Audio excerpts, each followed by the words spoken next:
Sheila Biggers, and I'm the President and CEO of JA British Columbia. So JA British Columbia is part of JA Worldwide.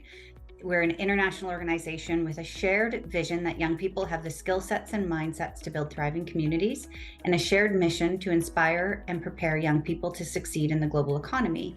And we do this by delivering free educational experiences in financial health, work readiness, and entrepreneurship. We've been doing this in the province of British Columbia for about 68 years. And more recently, we've been working much more closely with Indigenous communities as well.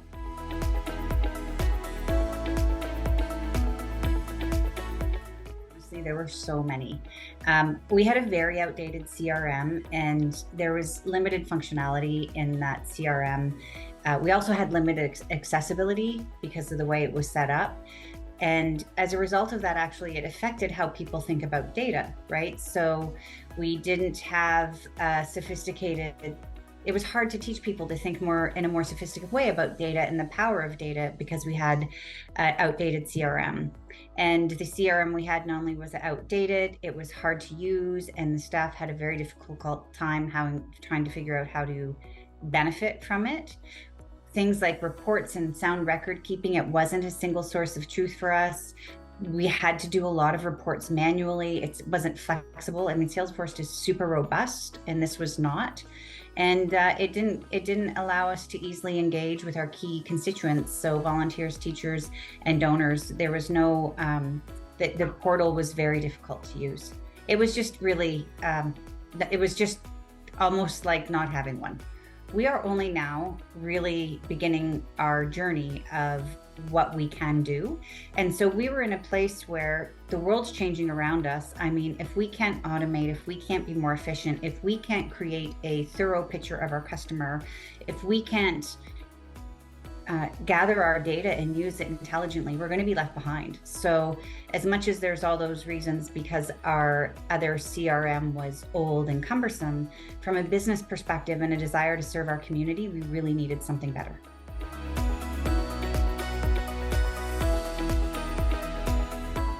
One of the things I love, my team don't get bothered by me all the time when asking for things.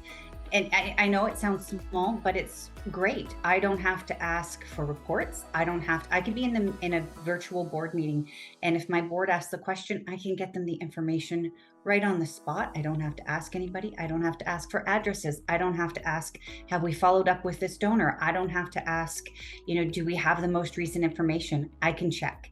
So first of all, I mean, that intelligence is all throughout the organization. So that kind of robust, on-demand reporting is available, this transparency of data, and people are now really starting to understand the power of a single source of truth. This is a huge change process. So, we started implementing Salesforce and teaching people that this isn't an Excel spreadsheet. This isn't a place where you just put information and make reports. It's robust, and it's there to help our business. We are educating ourselves about it all the time. We're starting to be very proactive about what processes can we automate. There's the obvious ones like donor receipts or donor tax receipts, tracking it and making engagements based on certain triggers in Salesforce.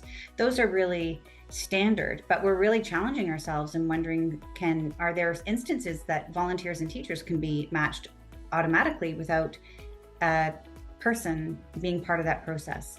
So as I said, we're really just beginning our process, but a lot has changed. People are finding their work a lot easier. It's much easier. It's much more streamlined when it comes to engaging our volunteers, as an example.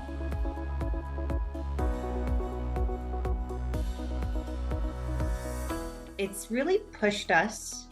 So there's the tangible ones, like I said to you, easier reporting, more on demand, transparency, better engagement with volunteers, being able to track our marketing campaigns and understand where interest and opportunities exist. All of that is work we do now that we didn't before.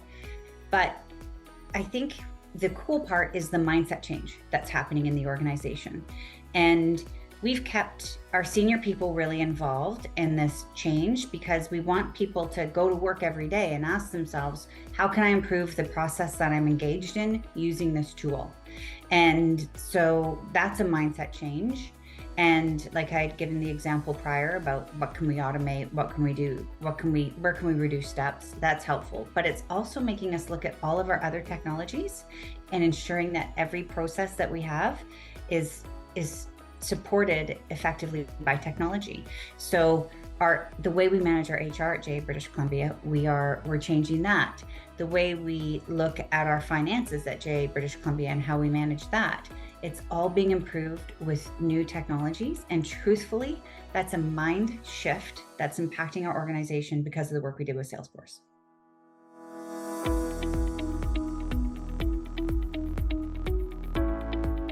The better environment that we have for our team members and the easier it is for us to identify and engage volunteers and engage our educators, the more able we are to get our programs into the hands of students.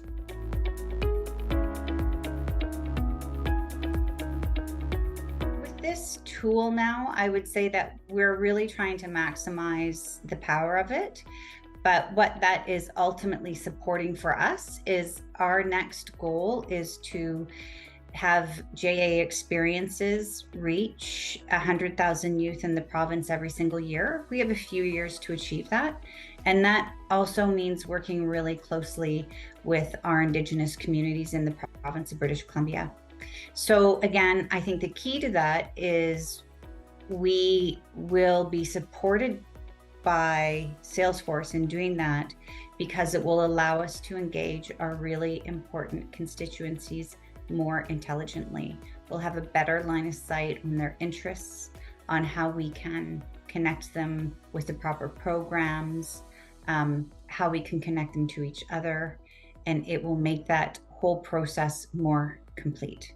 You know, it sounds silly, but little things like ensuring that we are properly stewarding our previous volunteers in the program, in the classroom, and how we're keeping that data, as we didn't have a single source of truth before. We weren't able to properly manage the people who volunteered last year or the previous year, and now we can do that.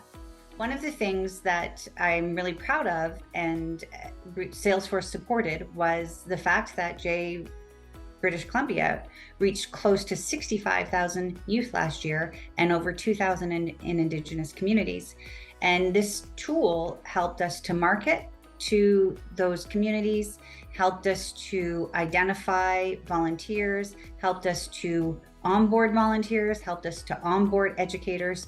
And truly, one of the reasons we were able to do those reach those 65,000 youth is because of the support that we have with our new system.